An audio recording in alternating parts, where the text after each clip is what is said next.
I'm very privileged to be in conversation with our panelists, both from South Africa and from Angola. So I'm really excited to have this conversation with you today.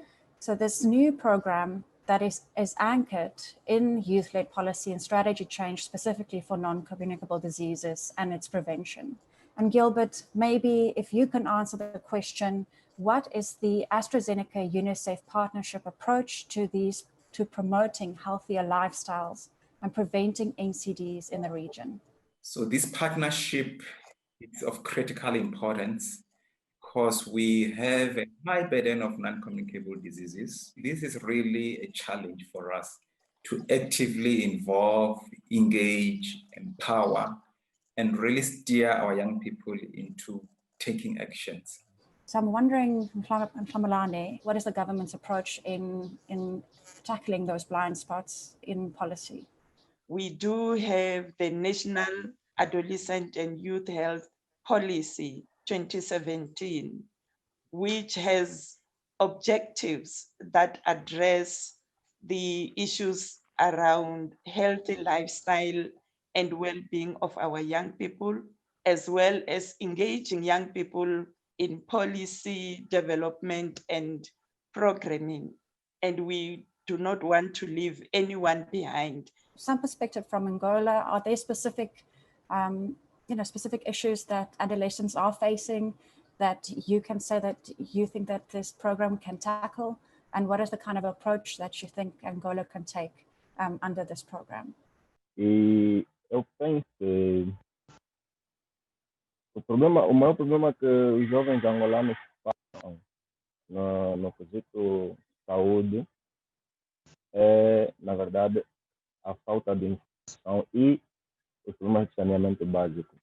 E também os jovens angolanos em si, muitos dos jovens hoje em dia sofrem de hipertensão, que é uma doença que hoje se tornou muito comum nos jovens angolanos.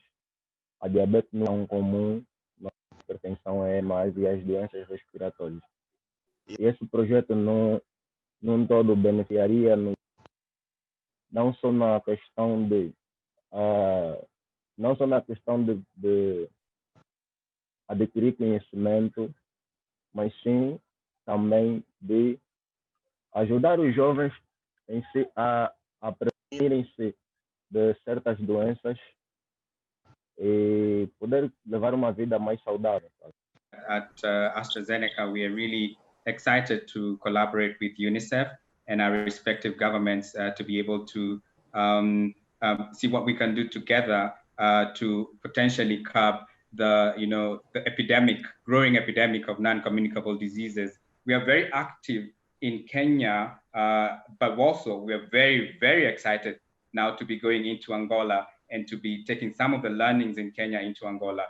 So with us is AstraZeneca, because one of our core areas is that of the lifestyle and disease area as well. So in terms of tackling the issues of obesity, we're very excited to be working with the youth in terms of actually educating them on lifestyle factors so that they actually address that.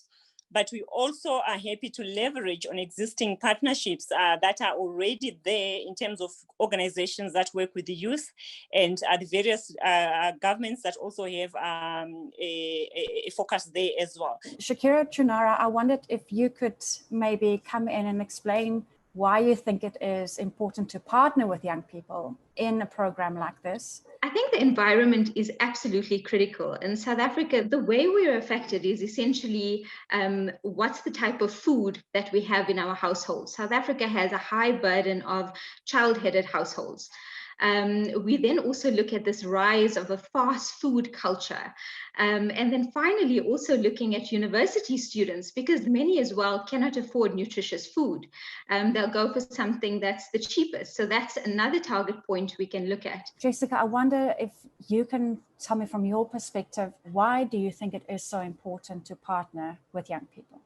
I think by being vulnerable and sharing your experience that, you know, you are in this and you are involved in it and you can relate to the youth, people realize how serious it is. They realize that it's important to do those general health checkups, to make sure to be conscious of what you're eating, to find, like Dr. Shakira said, to find enjoyable ways to exercise.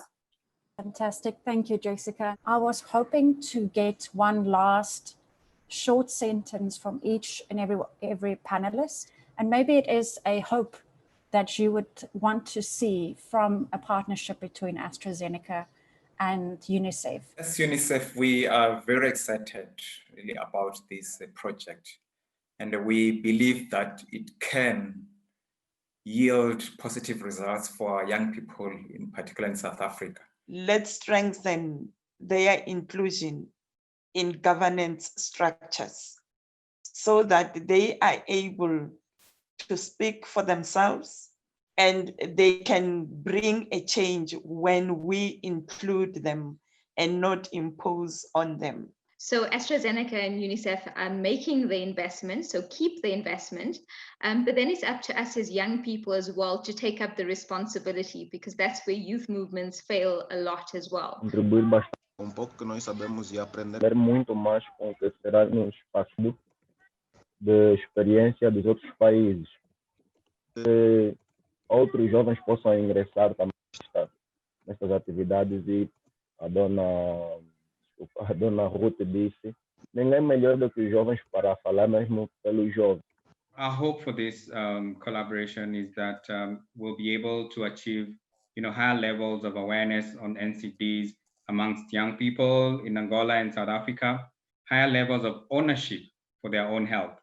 That's really, really critical. For us, what we want to see is that our youth can actually be the champions of this in their own communities, and that they can actually be the change agents of what they want to see. Thank you all very much for raising your voices, and we really do hope that the aims of having a healthier, happier and safer spaces for young people gets carried over through initiatives and in collaborations.